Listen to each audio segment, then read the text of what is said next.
Hi everyone and welcome back to our channel. So today's video is really going to be a very special and important video as you all were demanding for it. So here it is. So last 2 months strategy to crack MNS 2021. सबको पता है कि forms आ चुके हैं and most probably अप्रैल की last week या मई की first week में आपका एग्जाम हो जाएगा. सो अब आपके पास अगर आप देख के चलो तो 2 महीने के करीब ही टाइम बचा है. तो इस टाइम पे अगर किसी ने कुछ नहीं पढ़ा है अभी तक, बिकॉज कईयों के बोर्ड्स थे एंड दिस ईयर लॉकडाउन की वजह से बहुत लॉस हुआ है स्टूडेंट्स को. सो इस टाइम जो 12th स्टैंडर्ड में है तो उन्हें अभी तक तो टाइम नहीं मिला करने का. सो लास्ट 2 मंथ्स में बिना कुछ किए स्टार्टिंग से आप एमएनएस को कैसे क्लियर कर सकते हो, कुछ टिप्स आज मैं आपको बताने वाली हूँ फ्रॉम द वेरी बेसिक. अगर आपने अभी तक कुछ नहीं पढ़ा है तो वीडियो को स्किप मत कीजिएगा, लास्ट तक देखिए बिकॉज लास्ट में मैंने एक बहुत इंपॉर्टेंट बात बताई हुई है. सो सबसे पहली चीज़, आप जानते हैं कि आपके सब्जेक्ट्स हैं 3, साइंस, इंग्लिश एंड जीके. अब साइंस में अगर मैं अपनी तरफ से बताऊं आपको तो स्ट्रैटेजी क्या रहेगी कि अपने बायो की 12th एनसीईआरटी सबसे पहले पढ़िए एंड उसमें से भी अब इंपॉर्टेंट चीज़ें, सबसे पहले ह्यूमन फिजियोलॉजी पढ़िए, देन आपके प्लांट्स वाले चैप्टर्स पढ़िए. सो ये आपको सबसे पहले साइंस में से अभी बायो करनी है एंड अपना टारगेट बनाओ कि आपको 10 डेज में पूरी बायो फिनिश करनी है.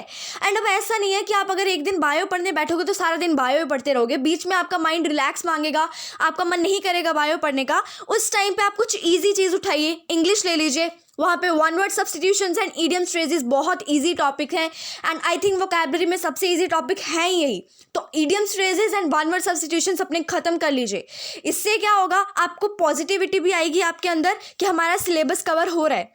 एंड इस टाइम पे अगर मैं रिकमेंड करूँ, आपकी बायो के लिए मैंने बता दिया, केमिस्ट्री फिजिक्स के लिए आप अपने ऑब्जेक्टिव टाइप क्वेश्चंस पे जाइए या ल्यूसेंट में जितनी आपको केमिस्ट्री एंड फिजिक्स दी हुई है उसमें से जाइए, क्योंकि फिजिक्स में न्यूमेरिकल्स तो वो पूछते नहीं है, जो पूछते हैं सिर्फ डायरेक्ट फॉर्मूला बेस्ड क्वेश्चन होता है. सो आप उसके लिए ल्यूसेंट प्रेफर कर सकते हैं एंड वो उसके लिए आपको एनसीईआरटी से गो थ्रू नहीं करना जाएगा, क्योंकि अभी लास्ट 2 मंथ्स बचे हैं. सो आप एनसीईआरटी की एक एक लाइन तो पढ़ नहीं पाएंगे.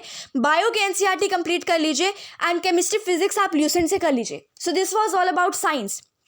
इंग्लिश का मैंने आपको बताया कि जब आप 10 डेज में बायो का टारगेट रखोगे तो साथ साथ उसमें इडियम्स एंड फ्रेजेस और वन वर्ड सब्स्टिट्यूशंस खत्म कर लेना. अब हमारे पास वोकैबुलरी में मेन टॉपिक बचना है synonyms antonyms, foreign words. Okay, so इसको कैसे किया जाए. अब सिनोनिम्स एंटोनिम्स बहुत वास्ट है, उसके लिए आप कोई पर्टिकुलर बुक फॉलो नहीं कर सकते, लेकिन फिर भी नेक्स्ट वीडियो में आपको बेस्ट बुक्स बताऊंगी जिससे आपकी लास्ट टाइम की रिविजन हो सकती है and you can crack MNS easily. So अभी के लिए आपको इतना बता रही हूँ कि सिनोनिम्स एंटोनिम्स अगर आपको करने हैं तो आप यूट्यूब वीडियोस को प्रेफर कर सकते हो. उसको जो भी आप जितने भी वर्ड टारगेट रखो कि एक डे में आपको 100 वोकैबुलरी वर्ड करने हैं. सो 100 कैसे करोगे कि सुबह थोड़ा सा भी टाइम पे उठो, अपने दिन में सिर्फ ये सोचो कि 2 महीने बचे हैं, 2 महीने पढ़ोगे तो 1 साल और वेस्ट नहीं होगा. सो क्या करो कि सुबह उठ के 10-20 वर्ड्स लिखो, उनको बार बार पढ़ो, फिर थोड़ा टाइम का गैप डाल के फिर से 50 वर्ड्स लिखो एंड जो भी आप वर्ड लिख रहे हो ना उसको सारा दिन अपने पास रखना एंड रीड करते रहना. So this is how you can do vocabulary. And उसके बाद आती है इंग्लिश ग्रामर. तो ग्रामर में जो मोस्ट इंपॉर्टेंट टॉपिक्स हैं, टेंसेस, प्रेपोजिशंस, एडजेक्टिव, कंजक्शंस. सो ये टॉपिक्स हैं सबसे इंपॉर्टेंट जो आपको करने हैं. And spot the error questions को आपको प्रैक्टिस करना होगा, क्योंकि स्पॉट द एरर क्वेश्चंस में बच्चे अक्सर गलती कर देते हैं. एंड जो एमसीक्यू है वो तो आप इजीली कर लोगे और एमसीक्यू मोस्टली प्रेपोजिशन से ही आते हैं. एंड नेक्स्ट अगर मैं बात करूँ जीके की, तो जीके में स्टैटिक जीके के कुछ पर्टिकुलर टॉपिक हैं जिसमें से क्वेश्चन आते ही आते हैं, उसमें से कभी वो क्वेश्चन मिस करते ही नहीं है. अगर एग्जाम्पल दूँ तो superlatives of India, world, first in India, female, male, then your sports related, then ranks of Indian army, defence centres. ये कुछ ऐसे टॉपिक है इंपॉर्टेंट डेज एंड थीम्स कि जिसमें से कभी क्वेश्चन मिस होता ही नहीं है. तो स्टैटिक जीके अपनी खत्म कर लो, टारगेट रखो कि आपको 10 डेज के अंदर स्टैटिक जीके फिनिश करनी है. 10 डेज वॉज फॉर बायो, जिसके अंदर आपको one word substitutions and idioms and phrases करने हैं. 10 डेज में आपको अपनी स्टैटिक जीके फिनिश करनी है एंड अलॉन्ग विद इट अपने वोकैबुलरी पे फोकस करना है. अब नेक्स्ट 10 डेज में आपको फिजिक्स, केमिस्ट्री खत्म करनी है एंड जीके में आपकी जो पॉलिटिक्स है, पॉलिटिक्स के बहुत फ्यू टॉपिक जो मैंने आपको प्रीवियस वीडियो में अपने बताया हुआ था कि कौन कौन से टॉपिक्स में से हमेशा क्वेश्चन आता है पॉलिटिक्स में. सो मैं लिंक डिस्क्रिप्शन बॉक्स में डाल दूंगी, वहाँ जाकर आप ज़रूर देखना. सो पॉलिटिक्स भी आपकी मतलब 1 मंथ में आपकी physics, chemistry, bio, and English की वोकैबलरी, देन आपकी पॉलिटिक्स एंड स्टैटिक जीके हो जाएगी। नाउ बचा नेक्स्ट 1 मंथ, सो उसमें आपको 10 डेज के अंदर अपनी बची हुई हिस्ट्री, ज्योग्राफी एंड इकोनॉमिक्स करनी है ज्योग्राफी में। एंड उसके बाद आपको आपका क्या बच रहा है ये आपको चीज़ें देखनी है। सो आपकी साइंस हो चुकी है, आपकी जीके हो चुकी है। अब आपको लास्ट टाइम पे रीजनिंग के क्वेश्चंस सिर्फ 2 दिन देने हैं रीजनिंग को।